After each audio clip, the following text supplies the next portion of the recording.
Hello, everybody. We would like to acknowledge first that we're making this announcement today from the traditional, unceded territory of the Algonquin and Anishinaabe people and all Indigenous peoples across Turtle Island. We will listen to your voices, stories, and challenges caused by the government and will create our legislative policies informed by the Truth and Reconciliation Commission of Canada. Nous reconnaissons que nous faites cet annoncement sur les territoires traditionnels et non cédés des personnes Anishinaabe et Algonquins, ainsi que nous reconnaissons les personnes autochtones tout à travers du territoire Turtle Island aussi. On va écouter à vos histoires, à vos difficultés causées par notre gouvernement et pour créer des propositions législatives informées par les commissions de vérité et réconciliation du Canada. Good afternoon, everyone. My name is Jamie Hari, and I'm an independent candidate running in this election for the riding of Waterloo, Ontario. I'm joined today by my colleagues, Claude Marie, who's also running as an independent candidate in Brantford Six Nations. And I'm joined also by Hayden Learmonth and Jackson Scam here from Ottawa. Each of us has decided to run because we wanted to make a positive impact, but we didn't see ourselves represented in any of the establishment political parties. We're here today to announce that we have come together with more than a dozen like-minded candidates to form a new federal political party. In the next election, we will field a full slate of 343 candidates under the name Revolution Party of Canada to offer Canadians a real alternative to the status quo. Our shared platform is focused squarely on people over profits, and our three priorities are making human needs like food, water, shelter, and a livable environment human rights in Canada. Taxing the ultra-wealthy to pay for expanded social programs, to pay for those rights. And finally, to get rid of our broken first-past-the-post electoral system to give Canadians and smaller parties like the NDP, Bloc Québécois, Greens, and even the Animal Protection Party a proportional voice in every future election.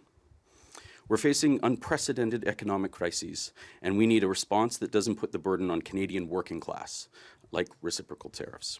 While we try to fight back at the checkout, Canadian billionaires like Galen Weston and Sarah Irving are taking advantage of us through initiatives like the Buy Canadian movement. We proudly buy from a Canadian-owned company that was once inherited by a Canadian oligarch like Edward Rogers, David Thompson, or oligarchs like Elon Musk. Elon Musk, another person who's interfering in international politics, including here in Canada. Jackson. Canada's electoral system is facing a serious representational crisis. Under the first-past-the-post model, where each electoral district elects one representative and each elector casts one vote, results are frequently disproportionate. Governments are formed with only a minority of the popular vote. Take the recent Ontario provincial election, for example. To quote Fair Vote Canada, quote, only 43% of Ontario voters supported the PCs, yet the voting system has handed Doug Ford's PCs 64.5% of the seats and 100% of the power. Meanwhile, the Liberal Party, despite winning nearly 30% of the vote, ended up with far fewer seats than the NDP, who had over 10% less of the voter support overall. This isn't an isolated issue. Since World War II, only 4 federal majority governments have been elected with a majority of the popular vote. In 15 federal elections since 1945, the first-past-the-post system has produced Canadian governments that do not reflect the will of most Canadians. Because first-past-the-post rewards only the plurality winner in each riding, millions of votes go unrepresented. Voters often feel pressured to choose the lesser of two evils, rather than vote for the candidate or party that they genuinely support. This leads to distorted results, discourages participation, and marginalizes smaller parties, all while undermining faith in our democratic institutions. The solution is clear: proportional representation. The Revolution Party of Canada supports holding a national referendum, giving Canadians the power to choose an electoral system that truly reflects their votes.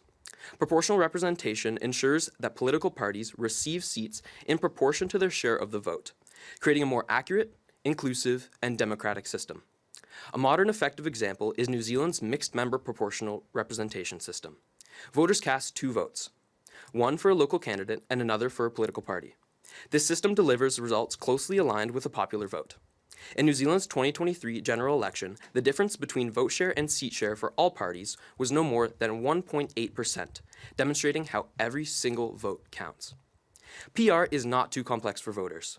There is no evidence that citizens in modern democracies struggle with PR systems. With proper civic education, Canadians will adapt easily. In fact, 8 of the top 10 countries in the OECD with proportional representation have the highest voter turnout, suggesting that PR may even boost democratic engagement. Critics argue that PR leads to unstable governments, but the opposite is often true. Countries like Finland, which use PR, regularly form effective coalition governments. In 2019, Finland's government was formed with a coalition of 5 parties, showing that cooperation, not gridlock, is the norm. PR encourages collaboration and shared responsibility, making politics more constructive and less adversarial.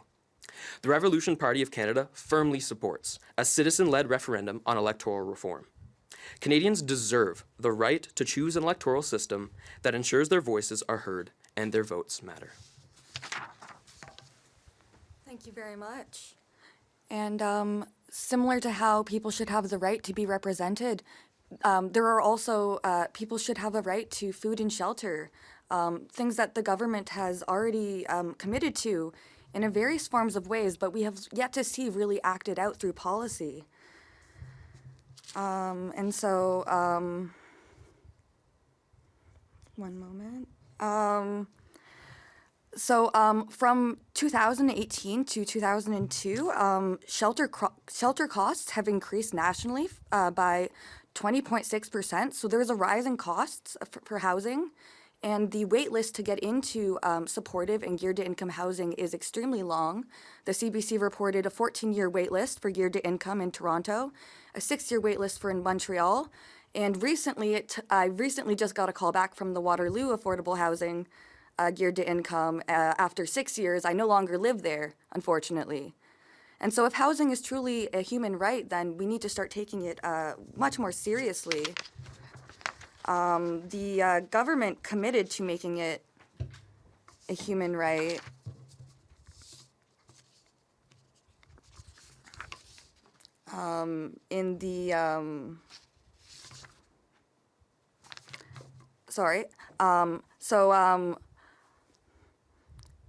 If housing is truly a human right, then we can't treat it like a commodity.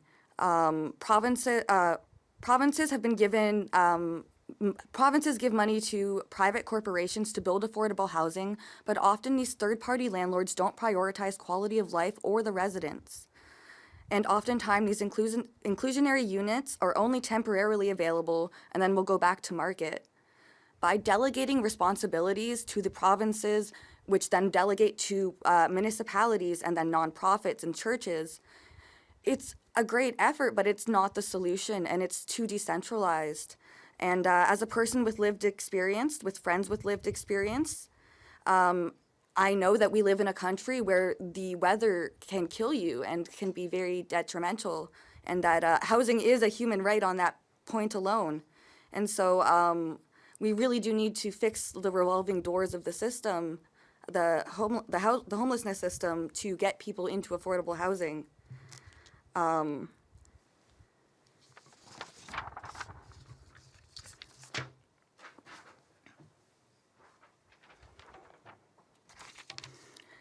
And so a big part of going with affordable housing and making food and living more accessible is also getting universal basic income back up. There was a pilot program that was supposed to launch in Ontario, and unfortunately it stopped before it really even started, and we didn't really get any yields from it. But there have been many other projects and experiments about that have found that it does increase productivity and helps address labor shortages.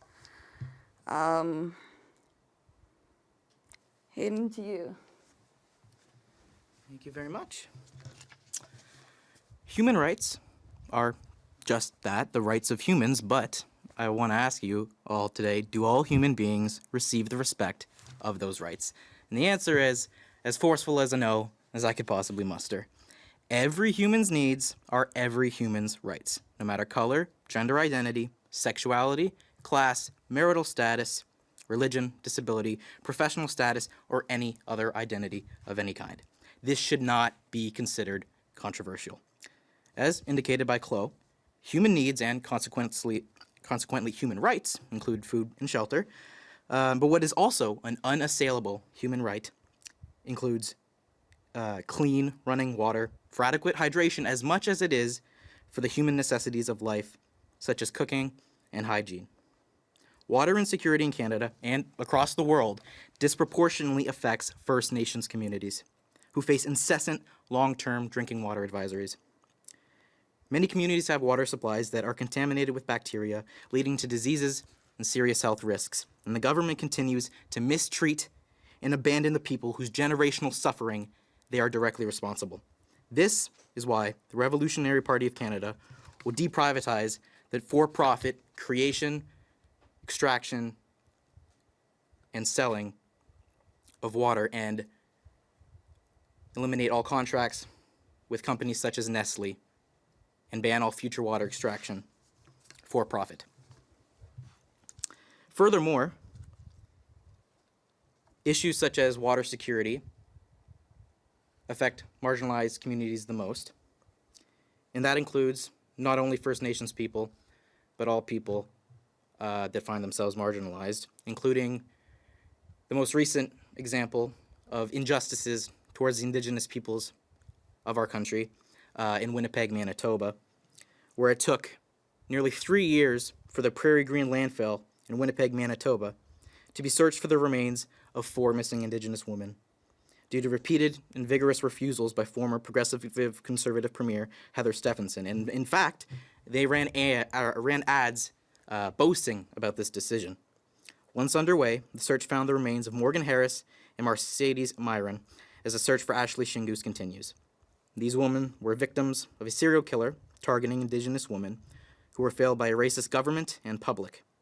We as the Revolution Party of Canada stand with the Assembly of First Nation in the national inquiry into missing and murdered Indigenous women and girls in the fight to end violence against Indigenous women, girls, and 2S LGBTQIA+.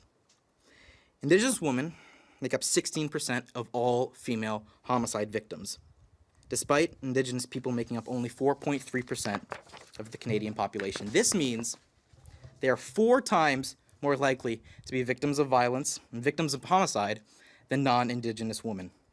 More than half of Indigenous women have been victims of physical assault, and more than 2/5 have been sexually.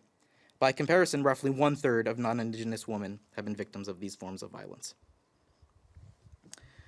Moreover, the Revolution Party of Canada is disturbed by and proactive in the issue of climate change, of which the aforementioned issues with water supply stem from and are aggravated by. Climate change and the global warming of our planet pose an existential threat to every living organism on Earth.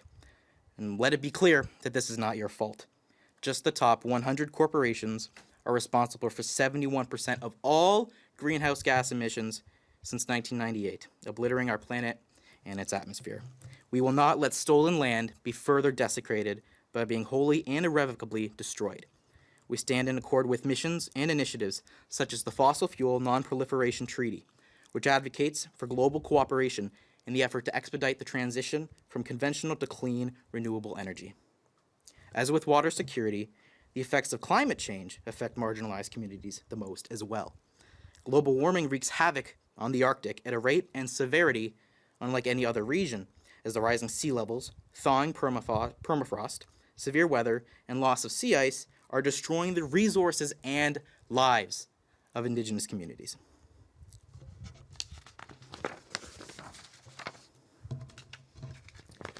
This is why the Revolution Party intends to enact a national strategy requiring Canada to be net zero in all greenhouse gas emissions by 2045 and a net negative by 2050. Workers who are affected by this imperative adaptation and advancement in energy must also be supported by the government in the form of universal basic income, as human needs are human rights.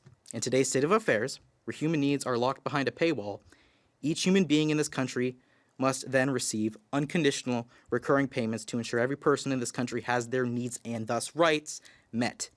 This is a program which the government can afford for all, and Jamie will now explain how. Thank you. So besides electoral reform and guaranteeing food, water, shelter, and a livable environment by adding those things to the Canadian Charter of Rights and Freedoms, the Revolution Party of Canada would also enact a slate of aggressive taxation policy on the ultra-wealthy. This includes a number of things, including a key point of scaling an annual wealth tax, which looks like any person who has a ultra high net worth above 30 million US dollars is the definition. They would be subject to an annual wealth tax of 1%, increasing to as high as 10% for those who have a total wealth of over $1 billion. As well, we would enact policies that penalize surtaxes, that is to say, on CEOs and corporations, where the highest paid employees make more than 10 times their lowest paid employee. And we would absolutely nationalize all critical infrastructure such as telecom and healthcare to ensure that the profit motive is removed from all of these places. So for that reason, today we have two main requests for everyone listening to us today. We've amassed a following of thousands who already support our socialist platform, even before our announcement here today. And we're looking to further grow our party before the next election with new members, volunteers, and candidates who will join us across the country in that shared belief of human needs are human rights. Nous avons déjà amassé des milliers de partisans qui soutiennent notre programme socialiste avant même notre annonce d'aujourd'hui. Nous chercherons à faire croître notre parti avant la prochaine élection avec de nouveaux membres. Des bénévoles et des candidats qui croient également que les besoins de la personne sont des droits de la personne.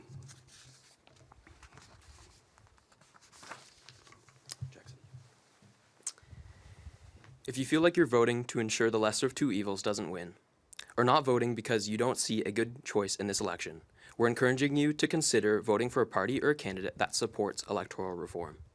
This must be the last election under first past the post. The line must be drawn here, no further. Si vous avez l'impression de voter juste pour éviter le pire, ou de ne pas voter parce que personne ne vous représente vraiment, on vous encourage à penser de voter pour un parti ou un candidat qui soutient la réforme électorale. Cette élection devrait être la dernière sous le mode de scrutin actuel. C'est assez.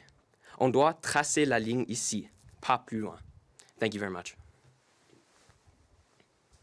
Nous n'avons pas de questions pour le moment. We don't have any question at the moment. Is there something you would like to add to your statement?